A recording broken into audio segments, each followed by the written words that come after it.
this side of the set, and a lot of activity here. Carrie, this is all yours. Oh, yeah. Oh, my God. So it's Week here on the Now Morning Show, and today we have a very, very special, huge guest. But before we introduce this one here, I want to say good morning to Charlene, to Chanel, and Joel. All right, so thanks for joining us this morning again. And good morning from Mustard. This is Mustard, the famous mustard.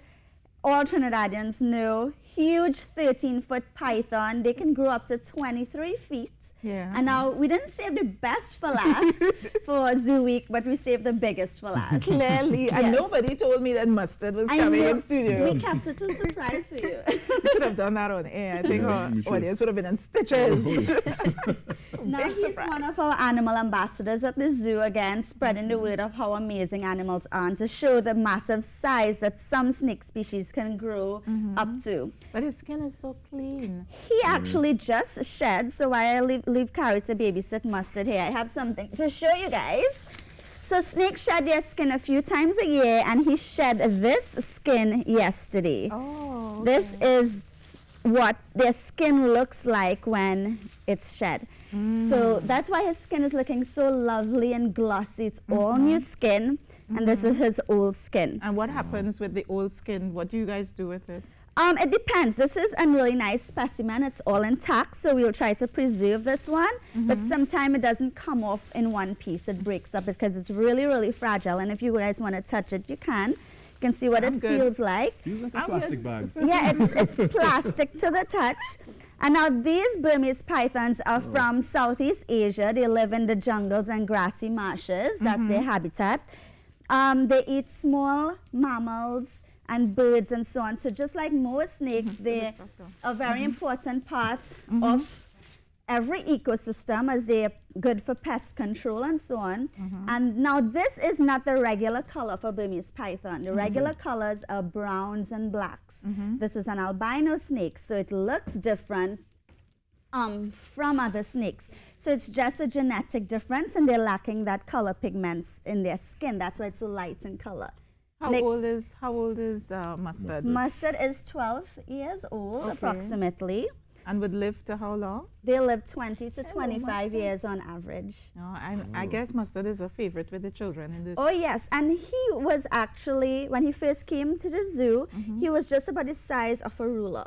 Really? Yes, very tiny. So he's grown over the years, and Trinis have been seeing the snake get bigger and bigger, and they can reach 23 feet in length. So you can imagine how big he's going to get. I know yesterday you said that the anacondas, they live longer in captivity than they do in the wild. Is it the same for the python? Same for most species, yes.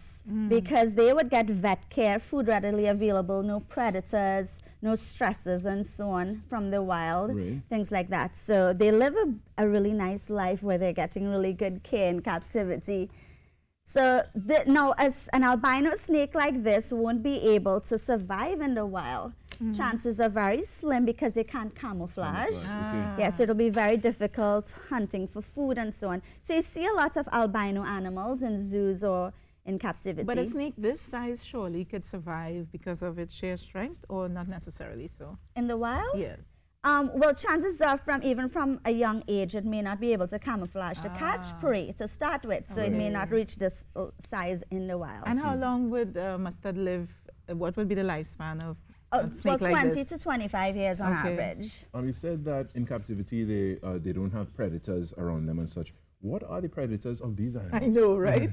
Well, when they're growing up, bigger animals, bigger carnivores can eat smaller snakes, like birds of prey and so on. However, this species, like most snake species, the predator is man. So these animals are threatened. They're vulnerable to extinction. They're threatened because people want it for the pet trade, because it's generally their temperaments are kind of docile. So a lot of people want them as pets. Python. Yes. So in other parts of the world, a lot of people want these snakes as pets, and then they can't care for them. They grow to massive size, and they release them in the wild, and then they become an invasive species in that ecosystem.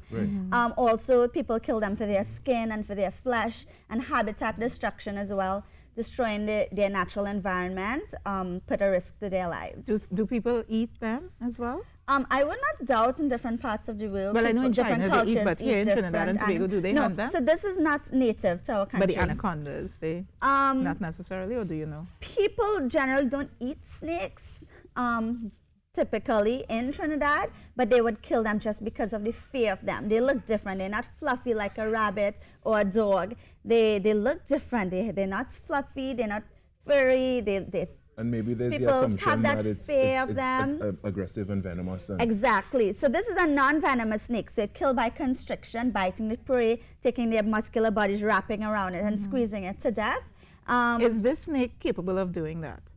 To Looking us? as docile as it is Well, right it now. would eat smaller.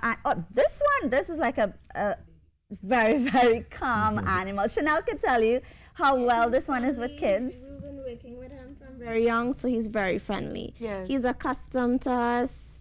Yeah. And Chanel and Joel have him out on a regular basis for hundreds of children who come to the kids zoo to are see him. super excited when they come to the zoo. They're always asking to see Mustard. Aw. The first thing they come by the reptile house, they're like, "Where's Mustard? Where's Mustard?" And we always have to take him out. And you know why his nickname is Mustard, right? Yes, Yes, because of his color. Yes. Yeah. But he's very, very pretty.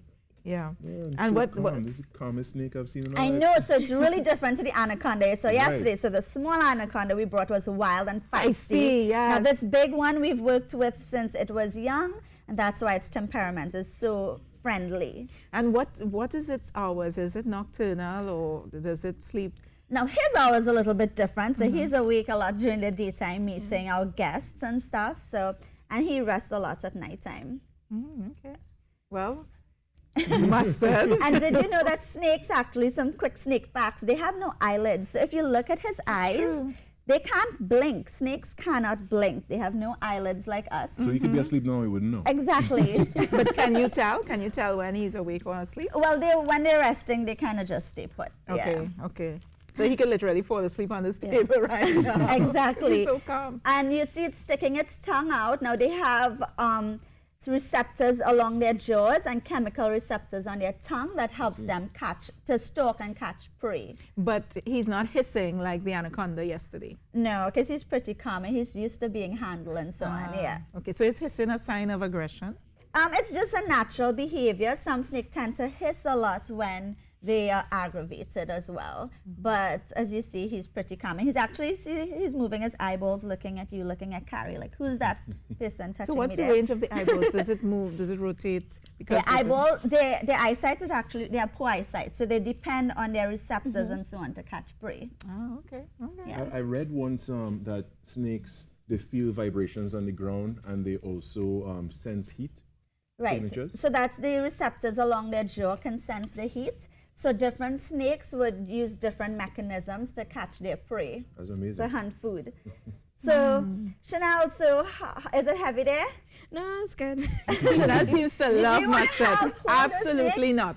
Absolutely not. We brought It's it not happening. I'm usually, listen to me, I'm usually very You're not adventurous. even going to give him a little pet right here? You can touch it. He is so used to this. So we can actually hold him all the way out so you can see his massive length. And if Lisa Don't is drop him, a eh? little Don't drop him. adventurous, No, you I'm can not. help. No, put your hand look at me right there. here. I got it. I got it. I got Carrie's hand right here. With some Heavy pills right though. now with So How heavy this is bad how heavy boy. is he? He's almost 100 pounds. Wow. And they can reach up to 200 pounds. I'm helping you, Carrie. It's one I'm of the helping largest Carrie. types of snakes in the world, the Burmese python. Remember, this is from Southeast Asia. It's not native to Trinidad, although our local anaconda grows way beyond this size Right. at 550 pounds. Wow. Wow. Yeah. 550 So double pounds. this size. And you can't do this with an anaconda, Unless can you? you raised it from young. Oh, Yeah. Wow. Well, you know what? You guys have done it. You've really, really done an amazing job with So Zoo Week strong. here on the program. If you hold it, Lisa, you can feel how powerful he is. I know how powerful he is. I'm seeing it right now. She's sensing how powerful he is. Yeah. You I can feel am. it, right, Carrie? Yeah, I can. But definitely. Carrie, this is like, you know, the 100-pound rope Yeah, that you that's work out what in the I'm saying, gym. yeah, I'm just Yeah, saying, but we're do not going to curls do right that. now. No, please don't do curls with poor mustard in the studio right here and right now. All right, well, we're going to have to leave it there, guys, because it's time for us pretty much to head up to the top of the hour. But we're going to take in a few messages and maybe have 2 minutes to come back before Dion takes you with the news at the TTT News Center. But for now, Mustard, say bye-bye. Look, he's saying bye-bye. I know, he's flicking that tongue. He's checking out TTT right now. Yeah. Happy to be Look here. at the leg. Ooh, I'll do all of that. He's saying thank you for having us You know the on. snake charmer and the snake just...